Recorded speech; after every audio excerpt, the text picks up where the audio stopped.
আসসালামু আলাইকুম। আজকে আমি গেছিলাম, আমার এক মামতো ভাই আছে সেই জায়গায়। ও আবার মুরগির খামার করছে, সেইটা আমি দেখতে গেছিলাম। যেটা হয়েছে মোটামুটি মাশাল্লাহ ভালো হয়েছে। ও প্রথমত ৩০০ মুরগি নিয়েছিল, পরবর্তীতে ১০০ মুরগি ছেড়ে দেয় ২-৩ দিন আগে। তখন প্রায় মুরগির ওয়েট ছিল ৭ থেকে ৮০০ গ্রাম গড়ে। ১০০ মুরগি ছেড়ে দেয় আর এখন ২০০ মুরগির মতো আছে। আমি আবার গেলাম, একটা সাদা মুরগি দেখলাম, সেটাকে ধাওয়া দিয়ে ধরলাম, ভালোই লাগে। সেটাই মোটামুটি অন্য মুরগির চাইতে আমি দেখলাম যেটা এই মুরগিটাই মোটামুটি একটা ওয়েট বেশি আসে, কারণ এটা একটু গোস্ত মনে হয় যে বেশি হবে আমার জানা মতে, কারণ ওইগুলা যে ধরছি তার চাইতে এই মুরগিটি ওয়েট একটু বেশি হচ্ছে। ওকে একটা বিষয় দেখলাম, যেটা হলো খাবারটা পুরো দিয়ে রাখে, মনে হয় যে ২-৩ দিনের খাবার একসাথে দিয়ে রাখে। আসলে এটা ঠিক না। তা আমি বইলে আসলাম যে একসাথে এতগুলো খাবার দিলে নষ্ট করে ফেলায়, তারপরে ডেট ওভার হয়ে যায়।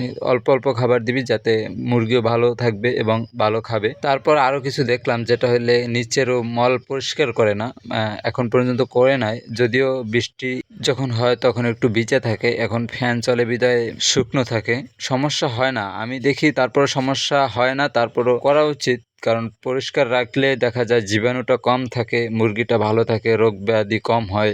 সেগুলো ওকে পরামর্শ দিয়ে আসলাম যে এখন ২-১ দিনের ভিতরে তুই এগুলা সম্পূর্ণ ক্লিয়ার করে দিবি। এগুলো যত পরিষ্কার পরিচ্ছন্নতা রাখবি অতই ভালো মুরগির জন্য, কারণ এটায় জীবাণুমুক্ত থাকে।